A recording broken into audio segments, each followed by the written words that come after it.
ভাই ভাই ভাই রামায়ণের 3 মিনিটের যেই মুহূর্তে আমি দেখলাম হান্স জিমার আর এআর রহমান, আমি ঠিক কিরকম ফিল করছিলাম আমি জানি না, বাট যেই মুহূর্তে আমি রিয়েলাইজ করলাম যে রামায়ণ এমন একটা সিনেমা যেখানে রাবণের চরিত্রে ইয়াশ অভিনয় করছে এবং এই রাবণের ভিএফএক্স ডিজাইন করবে হান্স জিমার। মানে আজ থেকে 2-3 বছর আগে হলেও পরেও কেউ যদি আমাকে বলতো তাহলে আমি বলতাম ড্রিম ভাই। রকিং স্টার ইয়াশ হচ্ছে কি ইন্ডিয়াতে একমাত্র সুপারস্টার যার আমি কাইন্ড অফ ফ্যান, বাকি কাউকে আমার তো পোষায় পর্যন্ত না, ঠিক আছে। আর হান্স জিমার হচ্ছে গিয়ে এমন একটা লোক যাকে লাস্ট 10-15 বছর ধরে আমি ভগবানের মতো পুজো করে আসছি। ওকে, অ্যাকচুয়ালি তারও আগে থেকে 10-15 বছর কি তার অনেক আগে থেকে হান্স জিমারের মিউজিক কোন লেভেলের কিছু বলার দরকার নেই। আমি খালি তোমাদেরকে বলবো, তোমরা হয়তো জানো যে ডার্ক নাইটে হান্স জিমার মিউজিক দিয়েছে, বাট তোমরা একবার অ্যামেজিং স্পাইডারম্যান 2 এইটার কখনো ওএসটি ডাউনলোড করে কখনো শুনবে।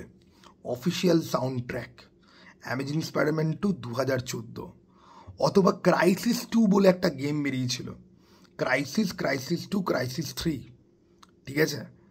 ক্রাইসিস 2 গেমটার মিউজিক হান্স জিমারের দেওয়া, খালি শুনবে। ওটা মিউজিক নয়, ওটা স্বর্গ থেকে ভেসে আসা আওয়াজ। এখন আমাদের ইন্ডিয়াতেও একটা হান্স জিমার আছে, and no it is not Anirudh Ravichander, he is called Ravi Basrur, যার মিউজিক কাইন্ড অফ আমাকে মানে আমার জীবনই বাঁচিয়ে দিয়েছে। কেজিএফ চ্যাপ্টার 1-এর সব থেকে বেশি যে জিনিসটা আমার উপর ইম্প্যাক্ট ফেলে স্টোরির থেকে বা ক্যারেক্টারের বেশি, that is the music of it. আর হ্যাঁ, অনেকে আমাকে বলবে রবি বাসুর এমন কিছু না, রবি বাসুর খাজা কবজার মতো সিনেমাতে মিউজিক দেয়। পেট চালানোর জন্য লোককে অনেক কিছু করতে হয়, কিন্তু রবি বাসুরের সালাডের ব্যাকগ্রাউন্ড মিউজিক, কেজিএফের ব্যাকগ্রাউন্ড মিউজিক, বা সালমান খানের সামনে আন্তিমে কাজ করেছিল, আন্তিমের কিছু ব্যাকগ্রাউন্ড মিউজিক, আমি খালি এইটুকুনি জানি ইন্ডিয়াতে কারুর ব্যাকগ্রাউন্ড মিউজিক আমি যদি পাগলের মতো শুনে যদিছি, সেটা হচ্ছে কি রবি বাসুর। ওকে, এবং হ্যাঁ, আমি ওকে ইন্ডিয়ান হান্স জিমার মনে করি।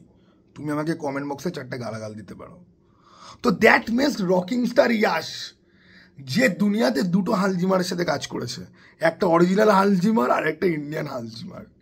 এবার রকিং স্টার ইয়াশের সিনগুলোতে, রাবণের সিনগুলোতে হান্স জিমার মিউজিক দেবে ভাই। আমার ওই যে কথা আছে বিচি মাথায় উঠে গেছে, বিচি বাদ দাও ভাই, পাপ থেকে মা সব রোম খাড়া হয়ে গেছে আমার।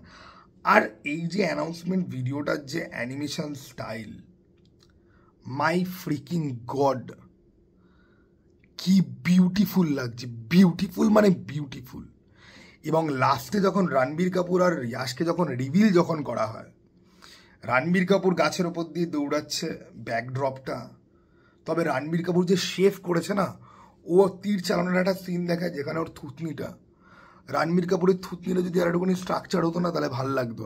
আর ও যে একদম শেফ করেছে ক্লিন, সেটা বুঝতে পারা যাচ্ছে, কারণ ক্লিন শেফের ওই দাড়ির লাইনটা কাইন্ড অফ মানে বোঝা যাচ্ছে যে ক্লিন শেফ করেছে।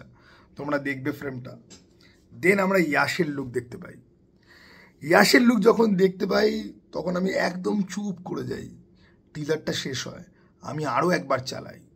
এরকম চালানোটা এই আজকের দিনে অন্তত 15 বার হয়ে গেছে, ঠিক আছে। আমি ইয়াশের অ্যানিমেশনটাও দেখলাম এবং ইয়াশের লাইভ ফুটেজটাও আমি দেখলাম। আমি খালি একটাই কথা বলবো ভাই, এই সিনেমাটা যে আমি কতবার দেখতে যাচ্ছি, ভালো যদি হয় তাহলে তো ভাই কতবার দেখতে যাচ্ছি আমি নিজেই জানি না। আর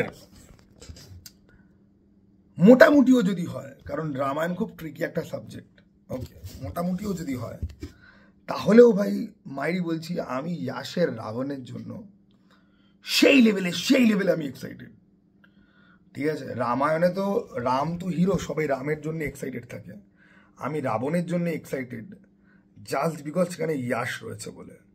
এবং আমি কোনোদিন ভাবিনি যে মনস্টার মাইন্ড প্রোডাকশনের লোগো, হান্স জিমার, ইয়াশ, এদের সবাইকে 1 মিনিটের মধ্যে দেখতে পাবো।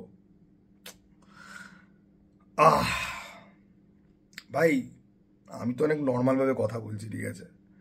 দুপুরবেলা লিটারালি আমি চিৎকার করছিলাম একটা বন্ধুকে কল করে, দেখেছিস ভাই, দেখেছিস, দেখ এইটা হচ্ছে কি আমার গুরু রকিং স্টার ইয়াশ। আর যাই হোক, তো তোমাদের সবার কার কীরকম লেগেছে কমেন্ট বক্স খোলা আছে, জানাতে পারো। যদি তোমাদের মনে ডাউট থাকে যে হান্স জিমারের কোন কোন মিউজিক শুনবো, কোন কোন মিউজিকগুলো এপিক, আমি তোমাদেরকে বলে দিচ্ছি। ডার্ক নাইট সিনেমাটার পুরো মিউজিক শুনবে, ওকে? ক্রাইসিস 2 গেমটার পুরো মিউজিক শুনবে। অ্যামেজিং স্পাইডারম্যান 2 2014 এই সিনেমার পুরো ব্যাকগ্রাউন্ড মিউজিক, পুরো ওএসটি ডাউনলোড করে শুনবে। ম্যান অফ স্টিলের মিউজিক শুনবে। বিভিএস আর স্নাইডার কাটে কিন্তু হান্স জিমার পুরো কাজ করেনি, তার ছাত্র কাজ করেছে, কিন্তু ম্যান অফ স্টিলে হান্স জিমার ছিল। ম্যান অফ স্টিলের ব্যাকগ্রাউন্ড মিউজিক কোনোদিন শুনবে, ওকে? ওর থেকে সুন্দর জিনিস দুনিয়াতে জাস্ট খালি এক্সিস্ট করে না। লায়ন কিং থেকে শুরু করে আরও প্রচুর হান্স জিমারের কাজ আছে। রিসেন্টলি যে F1 বেরিয়েছে তাতেও উনি কাজ করেছে। কিন্তু পার্থক্যটা হচ্ছে গিয়ে যে আমি তোমাদেরকে যেই কাজগুলো বললাম সেগুলো সব থেকে এপিকেস্ট অফ দ্য এপিক কাজ অ্যাকর্ডিং টু মি, ওকে? যেগুলো শুনলে পরে তুমি মনে শান্তি পাবে। এবার এখানে আর একটা জিনিস রয়েছে যে A.R. রহমান, এটা একটা বড় ডিসকাশন হতে পারে, বাট এটা জাস্ট টিজার রিভিউ, তাই আমি এটা আপাতত এখানেই রাখলাম, বাকিটা আমি পরে বলছি। চল রাডা ভাই, আবার যেন দেখা পাই।